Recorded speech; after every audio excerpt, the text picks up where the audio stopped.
Un vélo pour tous, tous à vélo. Tout terrain, route, chemin, urbain. Pour toute la famille. Nos enseignes Giant Store, Giant City et leurs ateliers multimarques sont à votre service. C'est vrai qu'avoir un beau maillot comme ça donne un petit peu de confiance. Après, il faut rester quand même concentré. Il y a des gros objectifs à venir. Bon, j'aimerais bien, pourquoi pas, passer dans une équipe professionnelle, voir jusqu'à où je peux aller et ensuite on verra. Bienvenue au Ravito, le rendez-vous vélo du Télégramme. Ravito, vous le savez, c'est tous les vendredis à 18 h sur le telegram.fr et sur la chaîne YouTube du Télégramme. Le maillot à Hermine a un nouveau propriétaire. Ilan Larmette est devenu champion de Bretagne sur le difficile circuit de l'Enfin. Une consécration pour le Morbihanais de Dinosport Cycling qui espère désormais passer professionnel. Avant le championnat de France de Saint-Martin-de-Landelle, on lui a rendu visite. De ne pas passer professionnel en fin de saison, ça a été forcément une grosse déception pour moi. C'est vrai qu'il y aura forcément une remise en question si je passe pas professionnel à la fin de saison, mais moi je prends beaucoup de plaisir en amateur et je continuerai certainement l'année d'après si je passe pas professionnel. Je m'appelle Ilan Larmette et j'ai 23 ans et je viens d'être champion de Bretagne en 2024 élite.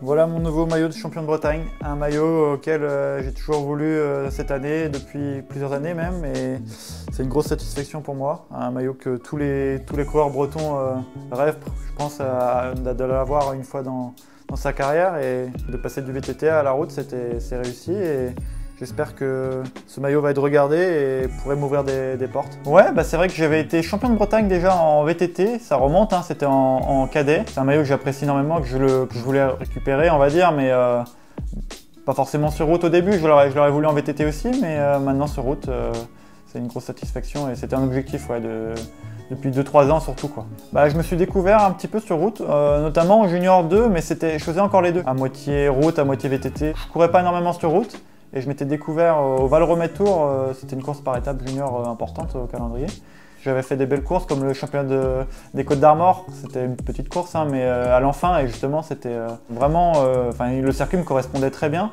Nolan Maudo qui avait gagné et Mathis Lebert qui a fini deuxième. Et du coup de revenir là au championnat de Bretagne, c'était un beau souvenir et du coup ça me motivait, c'était une source de motivation en plus. Ouais. J'avais un bon niveau en VTT, mais sur route du coup bah, j'ai mis du temps avant de découvrir le milieu et d'apprendre à courir.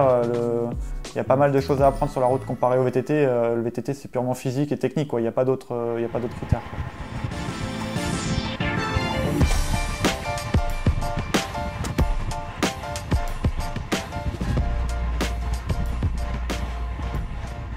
C'est vrai qu'avoir un beau maillot comme ça donne un petit peu de confiance. Après, il faut rester quand même concentré. Il y a des gros objectifs à venir et il faut rester très motivé. Bah, je m'y attendais pas forcément. C'est vrai que c'est sur le moment, j'ai eu un peu de mal à me dire que c'était moi le champion de Bretagne et j'ai pas réalisé tout de suite. Et c'est encore mieux comme ça. J'ai pu vraiment savourer après. Et sur le moment, je m'en rendais pas forcément compte.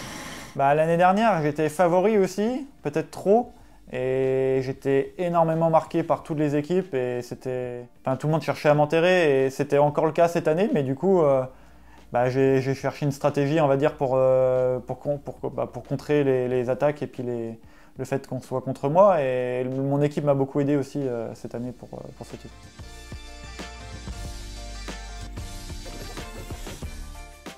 Non, je dirais que physiquement, j'étais à peu près au même niveau, mais c'est vrai que mentalement, ce jour-là, le championnat, j'étais vraiment focus sur la victoire et je me suis pas laissé intimider par tout justement les équipes qui cherchaient à m'enterrer. Non, maintenant, je me mets moins de pression. C'est vrai que par rapport à l'an passé, je me mettais pas mal de pression à partir de cette période-là et c'est ce qui m'a fait louper, je pense, des objectifs. Mais cette année, je me mets moins de pression et j'arrive à mieux aborder justement les courses avec du stress.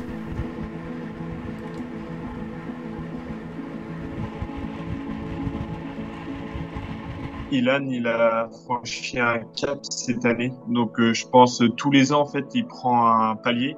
Je trouve physiquement, c'est quelqu'un qui s'entraîne énormément, Ilan, qui fait pas mal de sacrifices. Et puis, je pense que du coup, ça a été un déclic de gagner autant de courses l'année dernière pour lui et que cette année, il a aussi brillé sur des très belles courses. Peut-être un peu moins de victoires et de réussites, mais en tout cas, le titre de champion de Bretagne, ça reste quand même pour lui une très bonne chose. Donc, c'est vrai que, ouais, je pense, le fait de regagner cette année, le met en confiance. Et je pense que c'est pas fini. Il va encore réussir à faire de belles choses. C'est un coureur qui a tout à fait les capacités à aller voir au-dessus, ouais.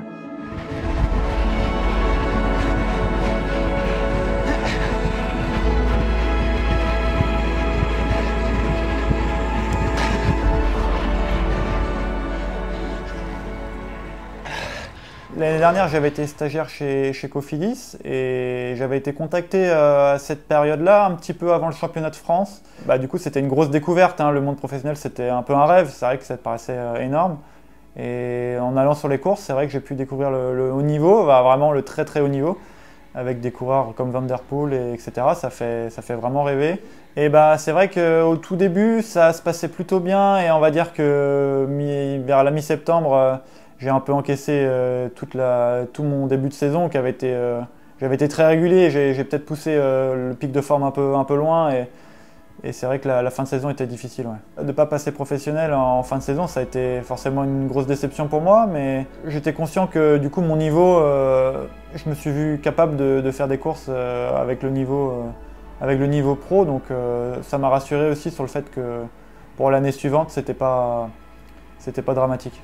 Du coup, je me suis fixé le même objectif. C'est vrai que les courses amateurs, je les connais. C'était comme l'année d'avant, je me découvrais à ce niveau-là. Du coup, cette année, ça m'a servi pour mieux connaître les courses surtout, quoi, et de rester motivé sur la même ambition.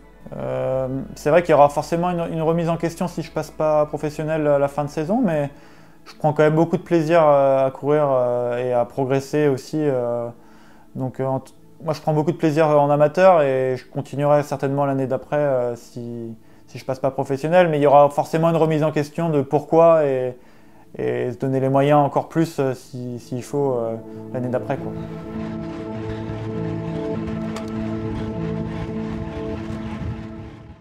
Comme Ilan Larmet, Sylvia Le Gleut a décroché les Hermines à l'enfin. Après 10 ans de triathlon, la Morbihanaise rêve également d'une carrière chez les professionnels.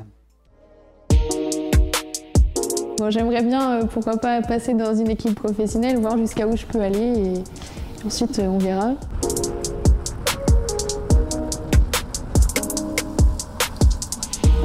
Sylvia Le Gleut, je fais du vélo à Lanester depuis 3 ans et c'est ma 2e année dans l'équipe N1.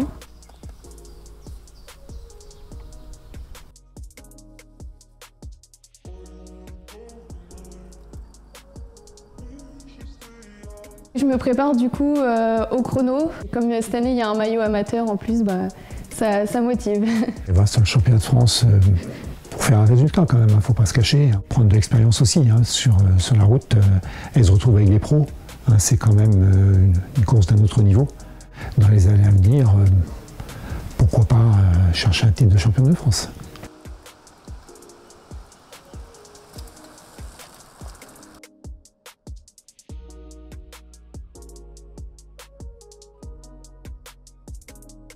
Quand je suis partie, j'avais dans le coin de ma tête quand même que j'avais envie de gagner. Quand on s'est retrouvés à 2, on s'est dit comment on fait maintenant.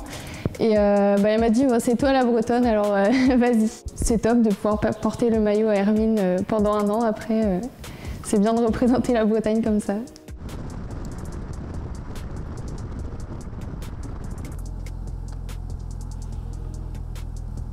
L'année dernière, je travaillais du coup à 35 heures. Du coup, je suis auxiliaire de puériculture, je travaillais en crèche, donc je faisais le minimum en fait. Et donc c'était un peu compliqué d'allier les deux. Les premières années, quand j'ai pris Sylvia en charge au niveau d'entraînement, il fallait gérer avec son travail. Et donc cette année, c'est vrai qu'elle se consacre beaucoup plus au vélo. C'était un peu ce que j'avais dit, c'est que pour progresser, il fallait qu'elle puisse s'entraîner un peu plus, quoi.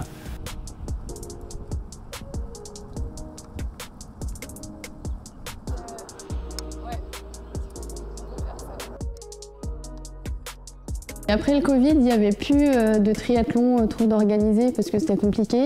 Et il y avait des courses de vélo, donc j'allais voir mon frère et je me suis dit pourquoi pas essayer. Et puis J'ai appelé le club de l'Annester, comme cette année-là, ils créaient l'équipe féminine. Et du coup, j'ai commencé dans la réserve et après, j'ai évolué petit à petit.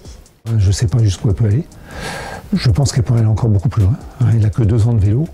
C'est ce qui peut intéresser aussi le monde professionnel, je pense. Être professionnel, j'aimerais bien, ça me plairait pour l'année prochaine, pourquoi pas. Et bon, après les équipes, on verra comment que ça va se passer.